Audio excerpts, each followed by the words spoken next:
प्यारी साध संगत जी, वाहिगुरु जी का खालसा, वाहिगुरु जी की फतेह।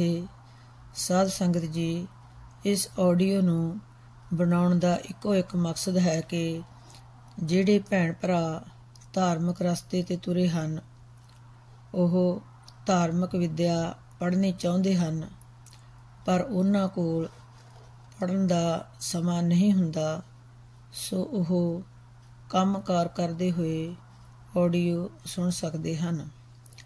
ਜਿਸ ਤਰ੍ਹਾਂ ਭਗਤ ਤ੍ਰਿਲੋਚਨ ਜੀ ਨੇ ਬਾਬਾ ਨਾਮਦੇਵ ਜੀ ਨੂੰ ਕਿਹਾ ਸੀ ਕਿ ਤੂੰ ਸਾਰਾ ਦਿਨ ਕੰਮ ਹੀ ਕਰਦਾ ਰਹਿੰਦਾ ਹੈ ਤੇ ਮਾਇਆ ਵਿੱਚ ਫਸਿਆ ਰਹਿੰਦਾ ਹੈ ਤੇ ਕਦੇ ਰੱਬ ਦਾ ਨਾਮ ਵੀ ਲੈ ਲਿਆ ਕਰ, ਤਾਂ ਬਾਬਾ ਨਾਮਦੇਵ ਜੀ ਨੇ ਇਹ ਸ਼ਬਦ ਉਚਾਰਿਆ ਸੀ ਕਿ ਨਾਮਾ ਕਹੇ ਤਿਲੋਚਨਾ, ਮੁਖ ਤੇ ਰਾਮ ਸਮਾਲ, ਹਾਥ ਪਾਓ ਕਰ ਕਾਮ ਸਭ, ਚੀਤ ਨਿਰੰਜਨ ਨਾਲ। ਬਾਬਾ ਨਾਮਦੇਵ ਜੀ ਇਹਨਾਂ ਪੰਕਤੀਆਂ ਵਿੱਚ ਉੱਤਰ ਦਿੰਦੇ ਹਨ ਕਿ ਹੇ ਤ੍ਰਿਲੋਚਨ, ਮੂੰਹ ਨਾਲ ਪਰਮਾਤਮਾ ਦਾ ਨਾਮ ਲੈ, ਹੱਥ ਪੈਰ ਵਰਤ ਕੇ ਸਾਰਾ ਕੰਮ ਕਾਜ ਕਰ ਅਤੇ ਆਪਣਾ ਚਿੱਤ ਮਾਇਆ ਰਹਿਤ ਪਰਮਾਤਮਾ ਨਾਲ ਜੋੜ। ਸੋ ਇਸ ਕਰਕੇ ਆਪਾਂ ਅੱਜ ਇਹ ਆਡੀਓ ਬਾਬਾ ਫਰੀਦ ਜੀ ਬਾਰੇ ਬਣਾਉਣ ਲੱਗੇ ਹਾਂ। ਪਿਆਰੀ ਸਾਧ ਸੰਗਤ ਜੀ, ਬਾਬਾ ਫਰੀਦ ਜੀ 12ਵੀਂ ਸਦੀ ਦੇ ਸੂਫੀ ਸੰਤ ਫਕੀਰ ਸਨ, ਜਿਨ੍ਹਾਂ ਦਾ ਜਨਮ 1173 ਈਸਵੀ ਵਿੱਚ ਮੁਲਤਾਨ ਦੇ ਇੱਕ ਪਿੰਡ ਕੋਠੇਵਾਲ ਵਿਖੇ ਹੋਇਆ ਸੀ ਤੇ 1265 ਈਸਵੀ ਵਿੱਚ ਉਹ ਇਸ ਫਾਨੀ ਸੰਸਾਰ ਨੂੰ ਅਲਵਿਦਾ ਕਹਿ ਗਏ ਸਨ। ਬਾਬਾ ਫਰੀਦ ਜੀ ਦਾ ਪੂਰਾ ਨਾਮ ਫਰੀਦੁਦੀਨ ਸ਼ਕਰਗੰਜ ਹੈ। ਬਾਬਾ ਫਰੀਦ ਜੀ ਦੇ ਪਿਤਾ ਜੀ ਦਾ ਨਾਮ ਜਮਾਲੁਦੀਨ ਸੁਲੇਮਾਨ ਸੀ ਤੇ ਮਾਤਾ ਜੀ ਦਾ ਨਾਮ ਬੀਬੀ ਮਰੀਮ ਸੀ। ਬਾਬਾ ਫਰੀਦ ਜੀ ਦੀ ਛੋਟੀ ਉਮਰ ਵਿੱਚ ਹੀ ਉਹਨਾਂ ਦੇ ਪਿਤਾ ਜੀ ਅਕਾਲ ਚਲਾਣਾ ਕਰ ਗਏ ਸਨ ਤੇ ਉਹਨਾਂ ਦੀ ਪਰਵਰਿਸ਼ ਭਾਵ ਕਿ ਉਹਨਾਂ ਦਾ ਪਾਲਣ ਪੋਸ਼ਣ ਉਹਨਾਂ ਦੀ ਮਾਤਾ ਜੀ ਨੇ ਹੀ ਕੀਤਾ। ਬਾਬਾ ਫਰੀਦ ਜੀ ਨੂੰ ਇੱਕ ਸਾਖੀ ਅਨੁਸਾਰ ਉਹਨਾਂ ਦੇ ਨਾਮ ਨਾਲ ਸ਼ਕਰਗੰਜ ਇਸ ਕਰਕੇ ਕਿਹਾ ਜਾਂਦਾ ਹੈ ਕਿ ਉਹਨਾਂ ਦੇ ਮਾਤਾ ਜੀ ਬਾਲਕ ਨੂੰ ਨਿਤ ਨਮਾਜ਼ ਪੜ੍ਹਨ ਦੀ ਪ੍ਰੇਰਨਾ ਦੇਣ ਲਈ ਉਹਨਾਂ ਦੇ ਮਸੱਲੇ ਹੇਠ ਸ਼ੱਕਰ ਦੀ ਪੁੜੀ ਰੱਖ ਦਿਆ ਕਰਦੇ ਸਨ, ਜਿਹੜੀ ਕਿ ਉਹ ਨਮਾਜ਼ ਪੜ੍ਹਨ ਪਿੱਛੋਂ ਖੁਸ਼ੀ ਨਾਲ ਖਾ ਲਿਆ ਕਰਦੇ ਸਨ। ਇੱਕ ਵਾਰ ਮਾਤਾ ਜੀ ਮਸੱਲੇ ਹੇਠ ਸ਼ੱਕਰ ਰੱਖਣੀ ਭੁੱਲ ਗਏ, ਪਰੰਤੂ ਫਰੀਦ ਜੀ ਦੇ ਪਵਿੱਤਰ ਜੀਵਨ ਸਦਕਾ ਅਤੇ ਰੱਬੀ ਬਖਸ਼ਿਸ਼ ਨਾਲ ਨਮਾਜ਼ ਪੜ੍ਹਨ ਪਿੱਛੋਂ ਫਰੀਦ ਜੀ ਨੇ ਜਦ ਮਸੱਲੇ ਹੇਠ ਹੱਥ ਮਾਰਿਆ ਤਾਂ ਨਿੱਤ ਵਾਂਗ ਸ਼ੱਕਰ ਦੀ ਪੁੜੀ ਪਈ ਹੋਈ ਮਿਲੀ।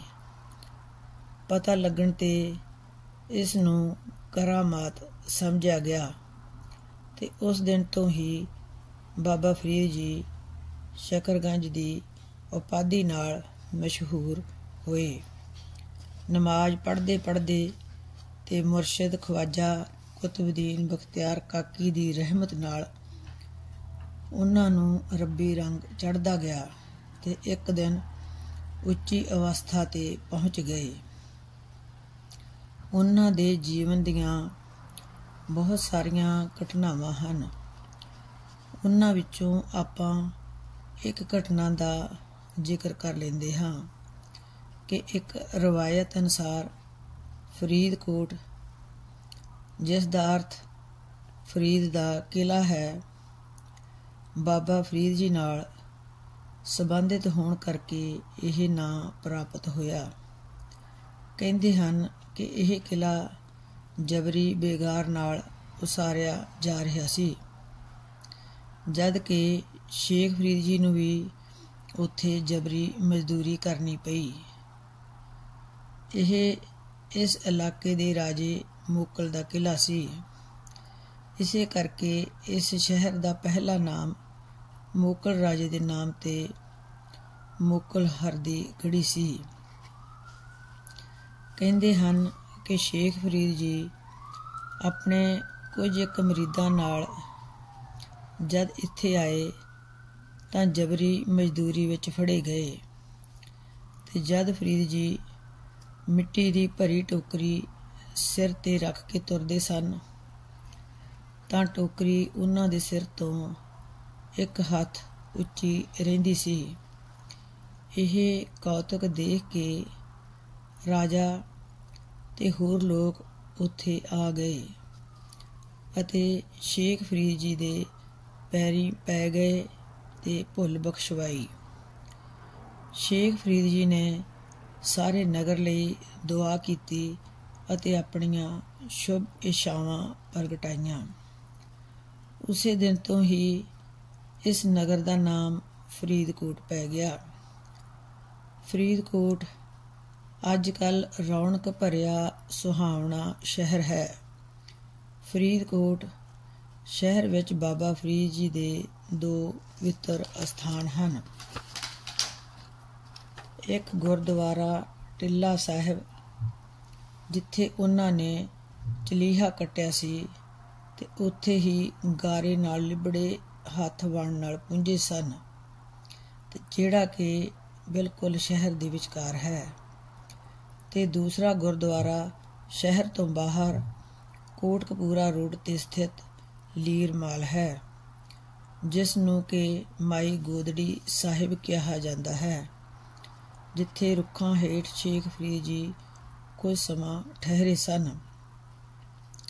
ਹਰ ਸਾਲ 23 ਸਤੰਬਰ ਨੂੰ ਬਾਬਾ ਫਰੀਦ ਜੀ ਦੀ ਯਾਦ ਵਿੱਚ ਵਿਸ਼ਾਲ ਨਗਰ ਕੀਰਤਨ ਕੱਢਿਆ ਜਾਂਦਾ ਹੈ, ਜਿਸ ਵਿੱਚ ਕਿ ਬਹੁਤ ਭਾਰੀ ਇਕੱਠ ਹੁੰਦਾ ਹੈ ਤੇ ਸੰਗਤ ਦੂਰ ਦਰੇਡੇ ਤੋਂ ਪਹੁੰਚਦੀ ਹੈ। ਬਾਬਾ ਫਰੀਦ ਜੀ ਨੇ ਲੋਕਾਂ ਨੂੰ ਬਹੁਤ ਸਾਰੀਆਂ ਸਿੱਖਿਆਵਾਂ ਦਿੱਤੀਆਂ, ਜਿਨ੍ਹਾਂ ਵਿੱਚੋਂ ਕੁਝ ਆਪਾਂ ਸਾਂਝੀਆਂ ਕਰ ਲੈਂਦੇ ਹਾਂ। ਇੱਕ ਵਾਰ ਉਹਨਾਂ ਪਾਸੋਂ ਪੁੱਛਿਆ ਗਿਆ ਕਿ ਸੱਚੇ ਦਰਵੇਸ਼ ਦੇ ਕੀ ਗੁਣ ਜਾਂ ਲੱਛਣ ਹੁੰਦੇ ਹਨ, ਤਾਂ ਉਹਨਾਂ ਉੱਤਰ ਦਿੱਤਾ, ਸੱਚਾ ਦਰਵੇਸ਼ ਉਹ ਹੈ ਜੋ ਦੂਜਿਆਂ ਦਾ ਦਰਦ ਵੰਡਾਉਂਦਾ ਹੈ। ਉਹਨਾਂ ਦੇ ਐਬ ਨਹੀਂ ਵੇਖਦਾ, ਸਗੋਂ ਉਹਨਾਂ 'ਤੇ ਪਰਦਾ ਪਾਉਂਦਾ ਹੈ, ਉਹਨਾਂ ਨੂੰ ਢੱਕਦਾ ਹੈ। ਇਸ ਤੋਂ ਛੁੱਟ ਦਰਵੇਸ਼ ਵਿੱਚ 4 ਗੁਣ ਹੋਣੇ ਚਾਹੀਦੇ ਹਨ। ਨੰਬਰ 1, ਉਸ ਨੂੰ ਦੂਜਿਆਂ ਦੇ ਐਬ ਵੇਖਣ ਤੋਂ ਅੱਖਾਂ ਅੰਨੀਆਂ ਕਰ ਲੈਣੀਆਂ ਚਾਹੀਦੀਆਂ ਹਨ। ਨੰਬਰ 2, ਉਸ ਨੂੰ ਪਰਨਿੰਦਿਆ ਸੁਣਨ ਤੋਂ ਆਪਣੇ ਕੰਨਾਂ ਨੂੰ ਬੋਲਾ ਕਰ ਲੈਣਾ ਚਾਹੀਦਾ ਹੈ। ਨੰਬਰ 3, ਉਸ ਨੂੰ ਮੰਦ ਬੋਲ ਬੋਲਣ ਤੋਂ ਜੀਭ ਨੂੰ ਸਿਉਂ ਦੇਣਾ ਚਾਹੀਦਾ ਹੈ। ਨੰਬਰ 4, ਉਸ ਨੂੰ ਮੰਦ ਵਾਸ਼ਨਾ ਦੀ ਪੂਰਤੀ ਲਈ ਉੱਠਣ ਵਾਲੀ ਲੱਤ ਮਤਲਬ ਕਿ ਆਦਤ ਨੂੰ ਪਾਸੇ ਕਰ ਦੇਣਾ ਚਾਹੀਦਾ ਹੈ। ਜਿਸ ਪਾਸ ਇਹ 4 ਗੁਣ ਹਨ, ਉਹ ਹੀ ਸੱਚਾ ਦਰਵੇਸ਼ ਹੈ। ਉਸ ਭਾਵੇਂ ਸੂਫੀਆਂ ਵਾਲੀ ਗੋਦੜੀ ਪਾਈ ਹੋਵੇ ਚਾਹੇ ਨਾ, ਜੇਕਰ ਇਹ 4 ਗੁਣ ਉਸ ਵਿੱਚ ਨਹੀਂ ਹਨ ਤਾਂ ਰੱਬ ਹੀ ਖੈਰ ਕਰੇ। ਅਜਿਹਾ ਆਦਮੀ ਸੂਫੀ ਨਹੀਂ, ਉਹ ਝੂਠਾ ਹੈ, ਫਰੇਬੀ ਹੈ, ਦੰਭੀ ਹੈ, ਲੁਟੇਰਾ ਹੈ, ਅਭਿਮਾਨੀ ਹੈ। ਉਸ ਵਿੱਚ ਦਰਵੇਸ਼ੀ ਵਾਲੀ ਕੋਈ ਵਿਸ਼ੇਸ਼ਤਾ ਨਹੀਂ ਹੈ। ਫਿਰ ਉਹਨਾਂ ਨੇ ਰਿਜ਼ਕ ਬਾਰੇ ਸਿੱਖਿਆ ਦਿੱਤੀ ਕਿ ਸੱਚਾ ਦਰਵੇਸ਼ ਸ਼ਰਧਾਲੂ ਪਦਾਰਥਾਂ ਉੱਤੇ ਬਹੁਤਾ ਜ਼ੋਰ ਨਹੀਂ ਦਿੰਦਾ। ਉਹ ਜੋ ਤਕਦੀਰ ਵਿੱਚ ਲਿਖਿਆ ਹੈ, ਜਿਸ ਨੂੰ ਕੋਈ ਬਦਲ ਨਹੀਂ ਸਕਦਾ, ਉਹ ਮਿਲ ਹੀ ਜਾਣਾ ਹੈ। ਉਸ ਤੋਂ ਬਾਅਦ ਉਹਨਾਂ ਨੇ ਤੌਬਾ ਬਾਰੇ ਵੀ ਗੱਲ ਕੀਤੀ ਕਿ ਤੌਬਾ 6 ਪ੍ਰਕਾਰ ਦੀ ਹੈ। ਨੰਬਰ 1, ਦਿਲ ਦੀ ਤੌਬਾ, ਭਾਵ ਦਿਲ ਨੂੰ ਮੰਦ ਵਾਸ਼ਨਾ ਤੋਂ ਪਾਕ ਸਾਫ਼ ਰੱਖਣਾ। ਨੰਬਰ 2, ਜ਼ੁਬਾਨ ਦੀ, ਮੰਦ ਬੋਲਣ ਤੋਂ ਜੀਭ ਨੂੰ ਬੰਦ ਰੱਖਣਾ। ਨੰਬਰ 3, ਅੱਖਾਂ ਦੀ, ਵਿਵਰਜਿਤ ਵਸਤਾਂ ਨੂੰ ਵੇਖਣ, ਐਬ ਤੱਕਣ ਤੋਂ ਅੱਖਾਂ ਨੂੰ ਬੰਦ ਰੱਖਣਾ। ਨੰਬਰ 4, ਕੰਨਾਂ ਦੀ, ਰੱਬ ਤੋਂ ਬਿਨਾਂ ਕੁਝ ਹੋਰ ਸੁਣਨੋਂ ਕੰਨਾਂ ਨੂੰ ਬੰਦ ਰੱਖਣਾ। ਨੰਬਰ 5, ਹੱਥਾਂ ਦੀ, ਕੋਈ ਹਰਾਮ ਦੀ ਵਸਤ ਫੜਨ ਤੋਂ ਹੱਥਾਂ ਨੂੰ ਰੋਕਣਾ। ਨੰਬਰ 6, ਪੈਰਾਂ ਦੀ, ਮੰਦ ਵਾਸ਼ਨਾ ਤੇ ਕਾਮਨਾ ਦੀ ਪੂਰਤੀ ਵੱਲ ਜਾਣ ਤੋਂ ਪੈਰਾਂ ਨੂੰ ਰੋਕਣਾ। ਅਜਿਹੇ ਸਨ ਬਚਨ ਤੇ ਅਜਿਹੀ ਸੀ ਸਿੱਖਿਆ ਹਜ਼ਰਤ ਸ਼ੇਖ ਫਰੀਦ ਜੀ ਦੀ। ਦੁਨੀਆ ਤੋਂ ਬੇਪਰਵਾਹੀ ਤੇ ਰੱਬ ਉੱਪਰ ਸ਼ਰਧਾ ਉਹਨਾਂ ਦੀ ਸਿੱਖਿਆ ਦੀ ਮੁੱਖ ਕਲਪਨਾ ਸੀ। ਉਹਨਾਂ ਦੇ ਇਹ ਸਿੱਖਿਆ ਸਿਧਾਂਤ ਤੇ ਅਧਿਆਤਮਕ ਭਾਵ ਉਹਨਾਂ ਦੀ ਬਾਣੀ ਵਿੱਚ ਵੀ ਮਿਲਦੇ ਹਨ, ਜੋ ਗੁਰੂ ਗ੍ਰੰਥ ਸਾਹਿਬ ਜੀ ਵਿੱਚ ਸ਼ਾਮਲ ਹਨ। ਬਾਬਾ ਫਰੀਦ ਜੀ ਨੂੰ ਪੰਜਾਬ ਵਿੱਚ ਸੂਫੀ ਮਤ ਦਾ ਮੋਢੀ ਕਿਹਾ ਜਾਂਦਾ ਹੈ। ਬਾਬਾ ਫਰੀਦ ਜੀ ਦੀ ਬਾਣੀ ਦੇ 112 ਸ਼ਲੋਕ ਤੇ 4 ਸ਼ਬਦ ਸ੍ਰੀ ਗੁਰੂ ਗ੍ਰੰਥ ਸਾਹਿਬ ਵਿੱਚ ਦਰਜ ਹਨ। ਅੱਜ ਅਸੀਂ ਸ਼ੇਖ ਫਰੀਦ ਤੇ ਉਹਨਾਂ ਦੀ ਬਾਣੀ ਦਾ ਸਤਿਕਾਰ ਗੁਰੂ ਗ੍ਰੰਥ ਸਾਹਿਬ ਜੀ ਅੱਗੇ ਨਤਮਸਤਕ ਹੋ ਕੇ ਕਰਦੇ ਹਾਂ। ਉਹਨਾਂ ਦੀ ਬਾਣੀ ਵਿੱਚੋਂ ਉਹਨਾਂ ਦੇ ਕੁਝ ਸ਼ਲੋਕਾਂ ਦੀ ਵਿਆਖਿਆ ਕਰ ਲੈਂਦੇ ਹਾਂ।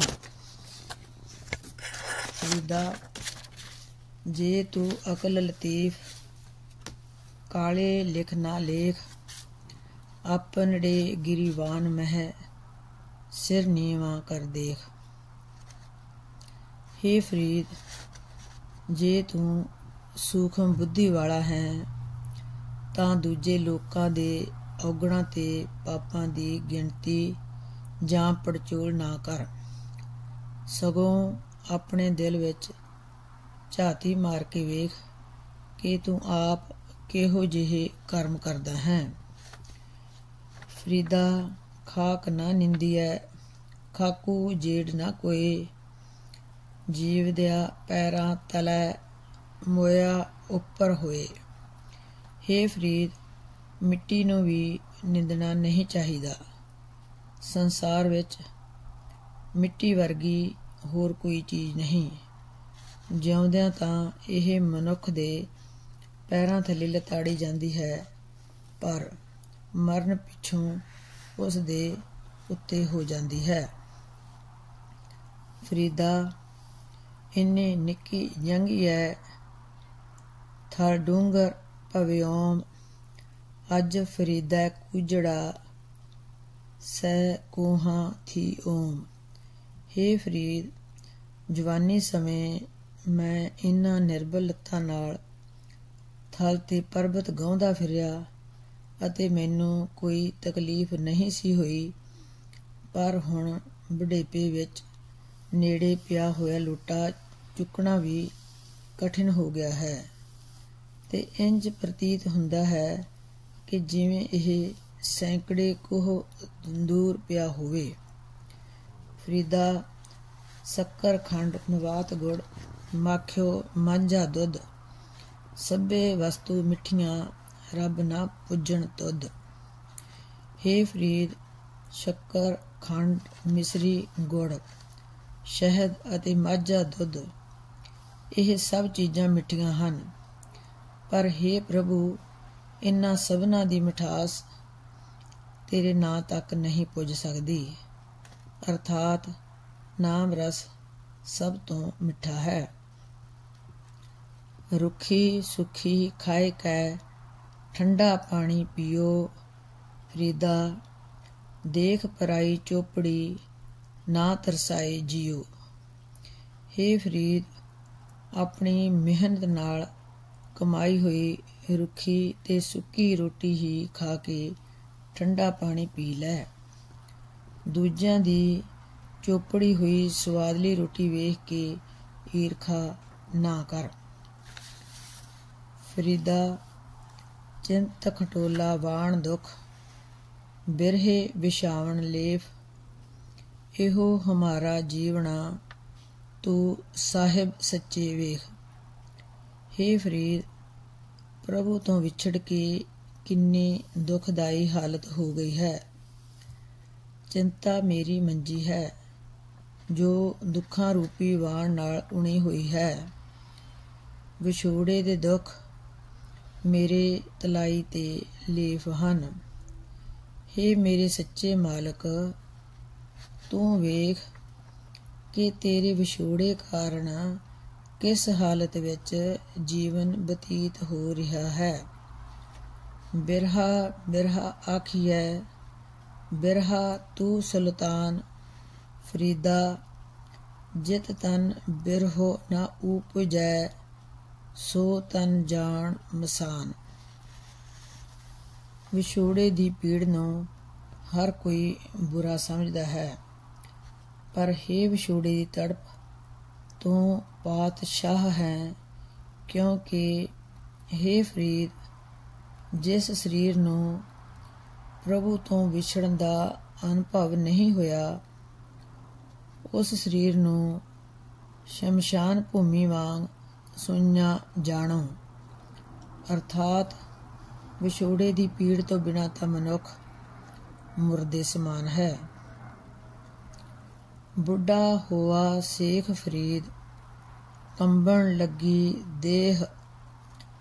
ਜੇ 100 ਵਰਿਆ ਜੀਵਣਾ, ਭੀ ਤਨ ਹੋਸੀ ਖੇਹ। ਸ਼ੇਖ ਫਰੀਦ ਹੁਣ ਬਿਰਧ ਹੋ ਗਿਆ ਹੈ ਅਤੇ ਸਰੀਰ ਕੰਬਣ ਲੱਗ ਪਿਆ ਹੈ। ਜੇ ਉਮਰ 100 ਸਾਲ ਵੀ ਮਿਲ ਜਾਵੇ ਤਾਂ ਵੀ ਅੰਤ ਵਿੱਚ ਸਰੀਰ ਮਿੱਟੀ ਹੋ ਜਾਵੇਗਾ। ਫਰੀਦਾ, ਜਿੰਨੇ ਕੰਮੀ ਨਾ ਹੈ, ਗੁਣ ਤੇ ਕੰਮੜੇ ਵਿਸਾਰ। ਮਤ ਸ਼ਰਮਿੰਦਾ ਥੀਵ ਹੀ, ਸਾਈਂ ਦੈ ਦਰਬਾਰ।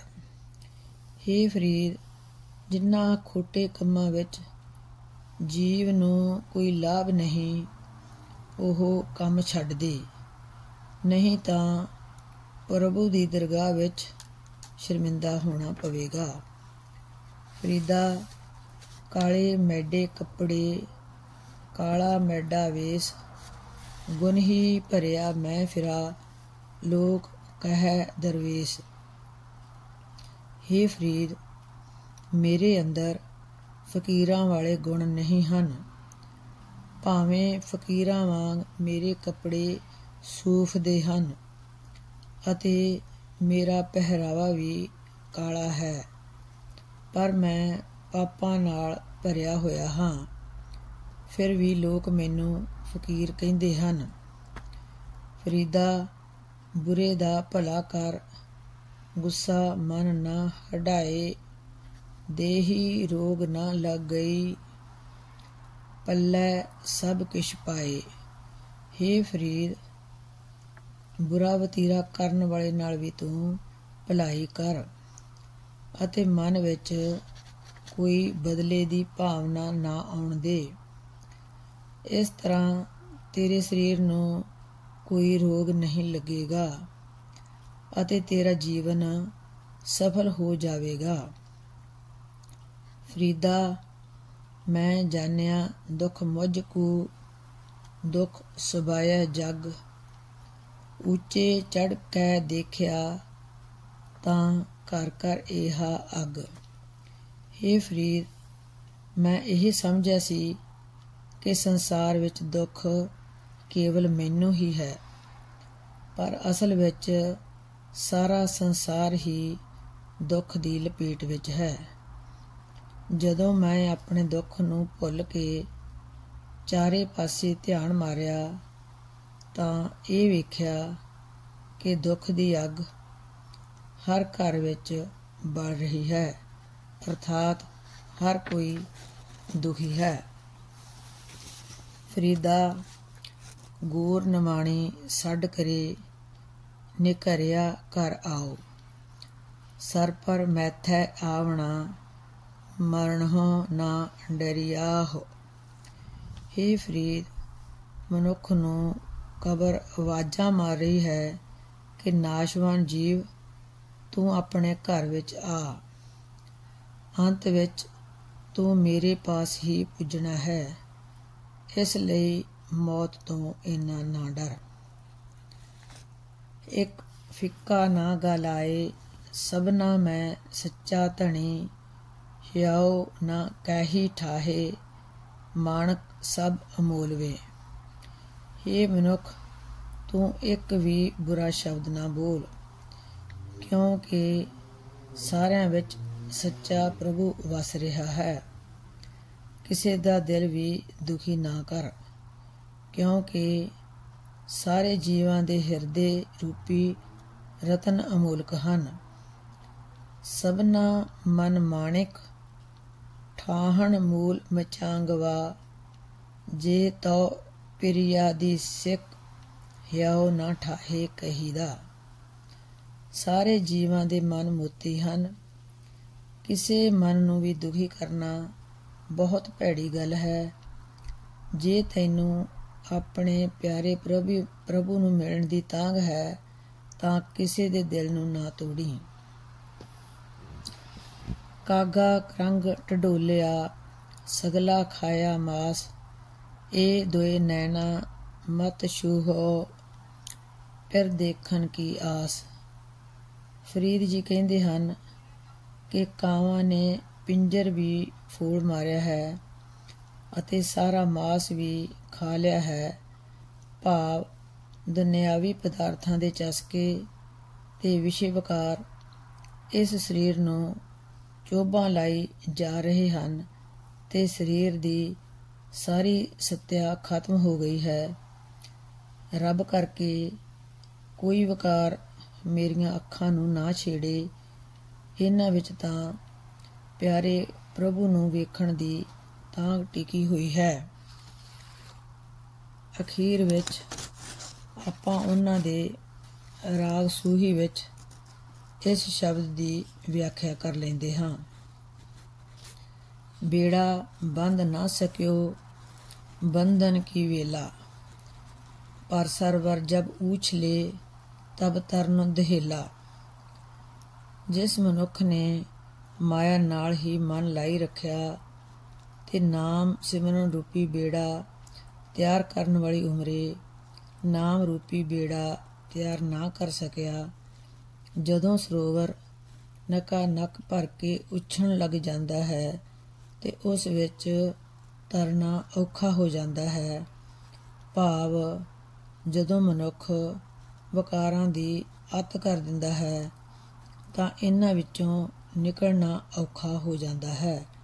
ਸੋ ਆਓ ਇਸ ਸਮੇਂ ਨੂੰ ਅਜਾਈਂ ਨਾ ਗਵਾਈਏ ਤੇ ਨਾਮ ਸਿਮਰਨ ਰੂਪੀ ਬੇੜਾ ਤਿਆਰ ਕਰਨ ਦੀ ਕੋਸ਼ਿਸ਼ ਕਰੀਏ। ਵਾਹਿਗੁਰੂ ਜੀ ਕਾ ਖਾਲਸਾ, ਵਾਹਿਗੁਰੂ ਜੀ ਕੀ ਫਤਿਹ।